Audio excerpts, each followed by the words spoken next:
Bienvenue sur PMD Football Débrief du week-end. Après la trêve internationale, retour au championnat. Maintenant, on va démarrer avec Liverpool. Le choc du week-end, Liverpool-Tottenham. Très bon début de match de la part des hommes de Jürgen Klopp. Lors du premier mi-temps, ils ont fait un match énorme avec de l'agressivité. Ils ont misé sur la vitesse de Mohamed Salah et aussi de Sadio Mané pour faire mal. Robertson et Arnold aussi, ils ont apporté du fil à retordre à cette équipe de Tottenham. On l'a vu sur le premier but de Firmino, cette centre de Robertson, très belle centre de sa part. Après 2 minutes après, je pense, on a vu cette volée de Arnold. Ça montre qu'ils étaient là, qu'ils étaient présents et Liverpool bénéficie de cet apport. Et ce n'est que bénéfice pour cette équipe, je peux dire. Maintenant, début de match parfait, comme je l'ai dit tantôt, même si en deuxième période, on les a vus un peu poussifs avec une équipe de Mauricio Pochettino qui a montré un peu plus d'envie.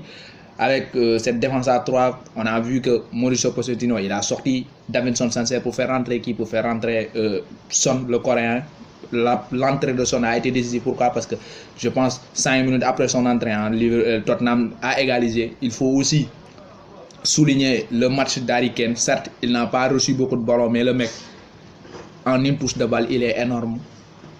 Avant même de recevoir le ballon, il sait où il doit mettre la passe. Il l'a fait à merveille. On a vu cette contre-attaque menée par Moussa Sissoko et l'excellent geste défensif de Virgil van Dijk. Van Dijk, je le dis, en ce moment, c'est le meilleur défenseur au monde. Ça saute aux yeux, c'est très clair même. Il n'a pas fait un tacle. Il n'a pas fait une intervention aérienne. Il n'a pas fait une intervention physique, je peux dire. Mais Van Dijk, sur le 2 contre 1, il a fait de telle sorte que Moussa Sissoko utilise son mauvais pied. Il a fait de telle sorte que Moussa Sissoko fait un mauvais choix. Et ça, c'est un geste défensif de classe mondiale. Donc, chapeau à lui, chapeau à Van Dijk. Si Liverpool n'a pas pris ce deuxième but, c'est en partie grâce à lui. Donc, félicitations. Maintenant, après, je vais parler de Mohamed Salah. Mohamed Salah, on l'aime tous. C'est un Africain, il est énorme. Mais Mohamed Salah, en ce moment, la manière dont il joue, si Liverpool n'est pas champion, en grande partie, ce sera grâce à Mohamed Salah. Parce que Mohamed Salah, on l'a vu, a un but partout. Il part en contre-attaque avec Sadio Mané, 2 contre 1. Mais si tu ne veux pas donner le ballon à Sadio Mané, mais utilise l'appel de Sadio Mané pour éliminer le défenseur et marquer le but. Mais il se précipite. Salah, cette saison, c'est le joueur qui tire le plus en Premier League. Salah, cette saison, il ne cadre absolument rien. Depuis son 17e but, je peux dire. Il a tiré maintes fois, mais il ne cadre même pas. Donc, à un moment donné, les grands joueurs, à un moment donné, les Messi, les Cristiano Ronaldo, quand ça ne va pas, ils savent que ça ne va pas. Ils font tout pour revenir. En faisant quoi? En donnant des caviars aux autres, en gagnant de la confiance. Mais Salah, il fait tout le contraire. Il veut coûte que coûte marquer. Certes, sur le deuxième but de Liverpool, il a mis la tête.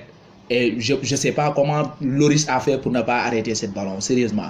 Une tête à bout portant, Lloris, il avait largement le temps de prendre le ballon, il ne le fait pas, il repousse le ballon sur Alderweireld, qui ne pouvait que constater les dégâts, je veux dire. Maintenant, je vais continuer avec Salah. À un moment donné, il faut qu'il se gère. Il faut qu'il se gère parce que Salah, on sait tous que c'est un très très grand joueur, mais ces temps-ci, ça ne va pas. Il y a aussi une autre action, Firmino qui passe derrière lui. Pour faire un appel, mais glisse la balle à Firmino, il va être face à face avec Lloris à un but partout. Maintenant, je l'ai dit, si Liverpool n'avait pas gagné le match d'hier, je le mettais sur le dos de Mohamed Salah et Jürgen Klopp. À un moment donné, certes, Salah il a de la vitesse, Salah techniquement il est bon, Salah il peut régler les situations, mais à un moment donné il faut qu'il parle à Mohamed Salah, il faut qu'il joue un peu plus collectif parce que Liverpool a besoin que Salah, Firmino et Mané se retrouvent collectivement pour gagner ces matchs. Si Salah ne le fait pas, tant pis, le championnat, je pense qu'avec cette équipe de City là, s'ils ne sont pas solidaires, City va remporter le championnat. Parce que City, on les a vus tous, ils jouent, ils ont envie, ils veulent tous marquer, ils se donnent les ballons. On l'a vu avec Bernardo Silva, on l'a vu avec Agüero, 2-0 cette semaine. Donc, pour vraiment passer devant City, il va falloir être solidaire, il va falloir mettre les choses sur la table et jouer en collectif.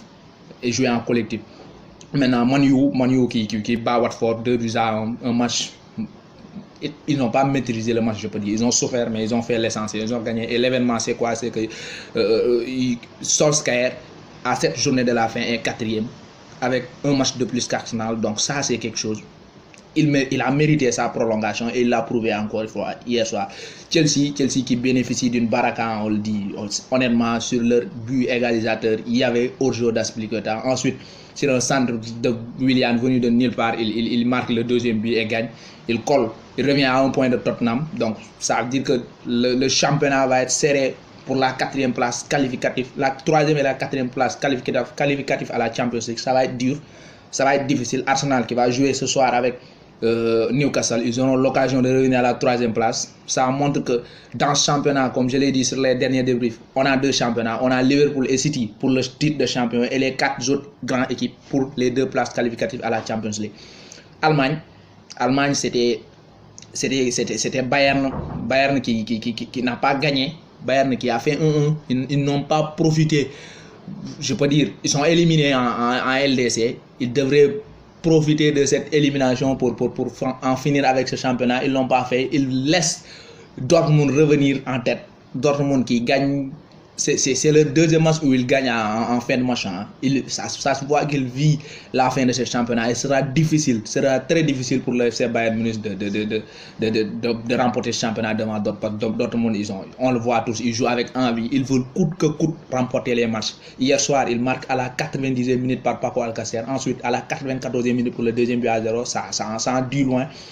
Ça en dit loin sur la motivation de cette équipe. Ils ne lâchent jamais. Et ça, c'est la marque des champions. Et ça, c'est un signe qui montre que Dortmund, cette saison, peut vraiment être champion.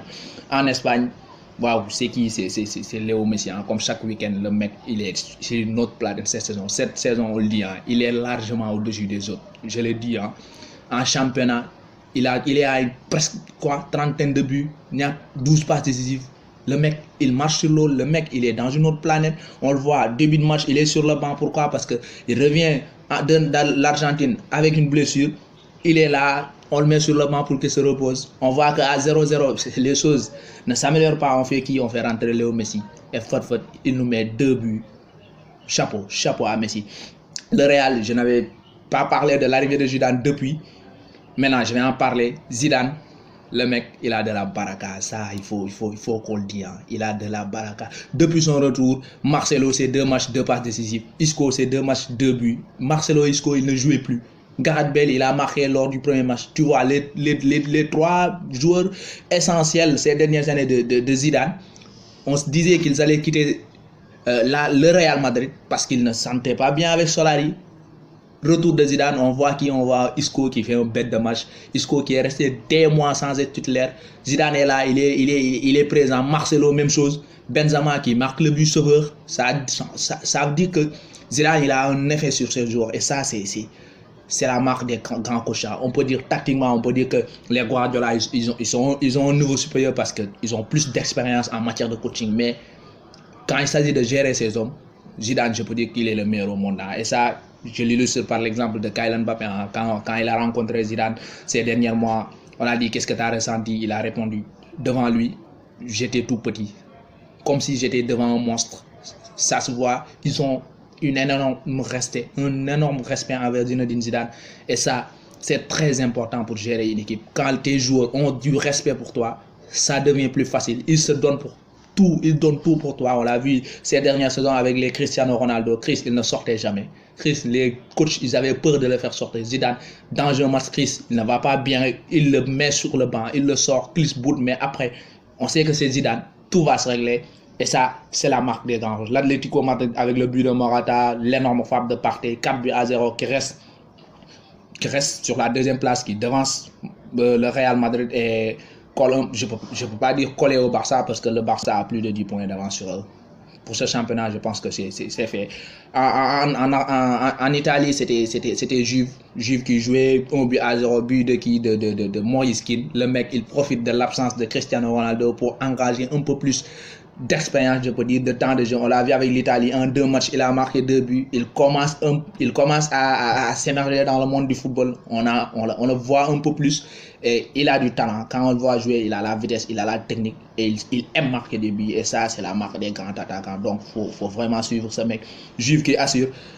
Napoli, c'était le 150e match de Kalidou Koulibaly. Hein. C'était le 150e match de Kalidou Koulibaly. Et pour les équipes qui veulent recruter Kalidou Koulibaly, ça va être difficile parce que vous avez entendu Ancelotti. Hein.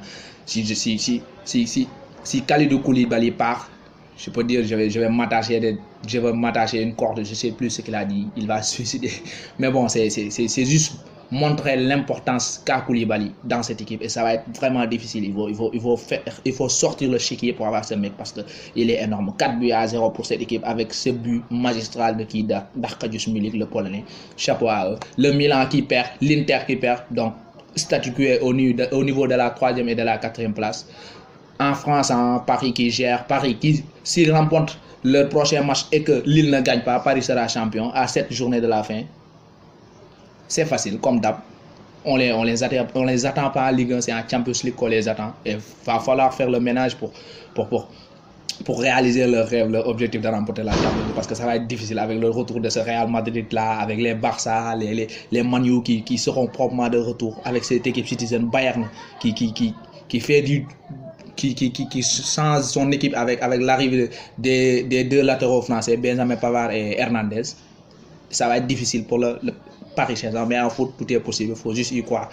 Lyon qui prend 10, Lyon qui revient, qui prend 5, je peux dire 8 points d'avance sur Marseille, 4e. Lyon qui a gagné à Marseille, qui n'a pas gagné. Marseille qui a fait 2-2 face à Angers avec un doublé de Mario Balotelli, énorme depuis son arrivée, 7e but avec l'Olympique Marseillais. Et aussi, à noter que Lille est à 12 points d'avance de Marseille. Ça veut dire que Lille, s'ils remportent leurs 3 prochains matchs, ils seront en Champions League. Lille, c'était depuis quand? Depuis l'ère Eden Hazard, ils n'étaient plus en Champions League. Ça va être un gros coup. C'était tout pour ce week-end. Rendez-vous week-end prochain pour d'autres débriefs, avec ce duel à distance, je peux dire. Manchester City Liverpool, ça va être chaud, et je le dis, hein, on va assister. On se souvient de ce titre de champion de Man City à la 94e minute sur un but d'Aguero. Ils étaient en concurrence avec Man United. Je pense que cette saison, on s'achemine vers cette même fin, que le championnat anglais va se jouer dans les toutes dernières secondes, dans les toutes dernières minutes de cette saison, c'est-à-dire dans le dernier match, à la 38e journée, hein, avec Liverpool. Maintenant, il faut qu'ils se gèrent. Ils vont rencontrer Chelsea et on se souvient en 2014, ils étaient à 2 doigts de le remporter, et face à Chelsea, on se souvient tous de cette glissade de Steven Gerrard qui leur avait privé ce titre de champion. Cette saison, ils vont recevoir encore une fois Chelsea à Anfield. Est-ce qu'ils vont refaire la même chose, la même erreur? On verra.